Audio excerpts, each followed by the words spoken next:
guys, welcome back to my channel. Today I have my second cooking video and I've made my rissoles. If you watch our vlog channel, you know that I have been making these for years and it's actually a recipe passed down from my mum. I have tinkered with it to make it my own, but this is something that is super easy to make, so it's perfect for beginners. And it's also low carb and keto friendly, as well as a clean recipe. So I feel like it might suit a lot of those kind of lifestyles if you're after new recipes and, you know, quick and easy things to make. So don't forget to thumbs up and let's get into the cooking. Starting off with the ingredients, we have an onion, olive oil, minced beef, an egg, almond meal, salt, pepper, Italian herbs, onion powder, thyme, mixed herbs, garlic powder, cheese, tomato paste, Worcestershire sauce, and coconut flour. So you want to start out by taking your onion and then dicing it up. So I like to make mine, you know, this size, but you can definitely make them smaller if you like, by even when they're chopped up, just going over with the knife, making it smaller. It's personally up to you. I like the taste of onion though. Then we want to take our olive oil and pop the onion in a pan, and then we want to cook it until it's brown.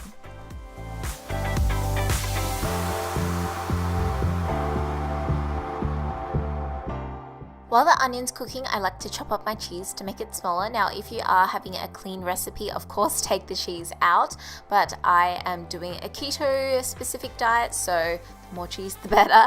But I like to chop it up just to make it a little bit more fine for the rissoles, but that's just a personal preference.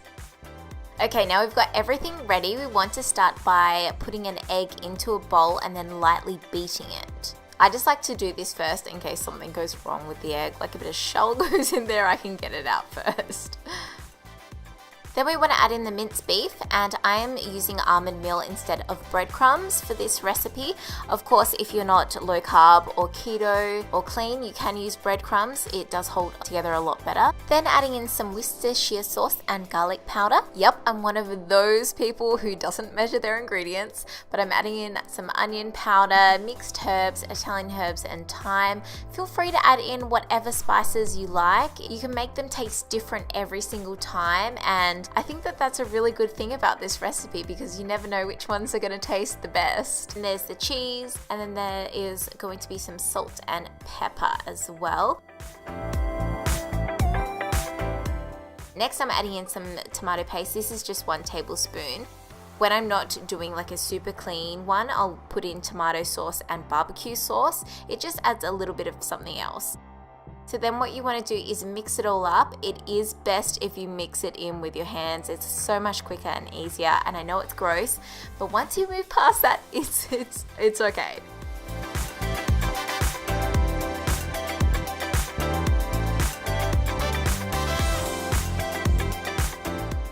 And then you want to add in the onion once it's mainly cooled. Now, I did take some of the onions out just because they are a bit carby. So I took some out, but then I'm going to mix it up. Now, make sure that the mixture is not too wet, not too dry. You'll know the feeling once you feel it. So what I'm going to do is I have a scale here, and I'm just going to test them out to roughly make them around the same size, around 80 grams each. You don't have to do this. I just like to do this because I was measuring everything on MyFitnessPal, and it's easier if you have an exact amount. And then what I'm going to do is roll it into a ball and then roll it in coconut flour. I don't know why, like there's some reason why, but my mom just did that, so I do it too, but I use coconut flour instead of normal flour for this. So then you just want to roll them out into balls in coconut flour and then put them to the side, or you can pop them straight in the pan if you like.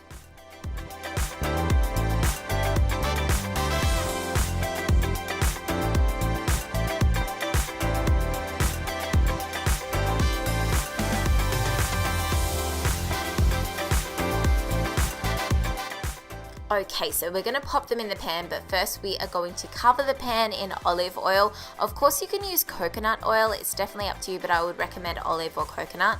And make sure that the pan's pretty much covered, and then pop them all in the pan. And then what I usually do is squish them down a little bit just to make them a bit more flat, a bit more easier to cook. And then I'm going to let them cook. Now, they did overcook a little bit while I was doing the dishes, and yeah, I'm still getting used to my new stovetop, so. But then you want to flip them over and let them cook on the other side. And once they are cooked on the other side and you're happy with them, sometimes I like to cook them around the edges if they're not cooking that well. So I'll just stand them up like all in a row and let them cook, and then turn them over and everything like that. This isn't necessary, but my pan was just up a little bit too high and both sides were definitely cooked, and I could see some pink still on the sides. So I'll just let that cook, and you've just got to be a bit careful with this mixture because we're not using breadcrumbs. They can fall apart a bit easy. But basically, that's the rissole recipe. They took maybe like 10-15 minutes to cook, and I just like to serve it up with some vegetables, low carb vegetables, but you can serve them up with whatever you like.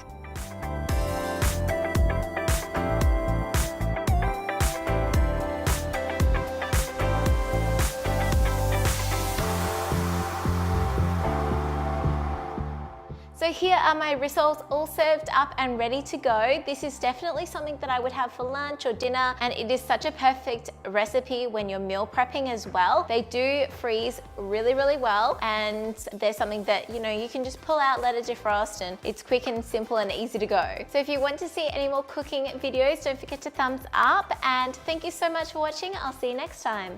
Bye.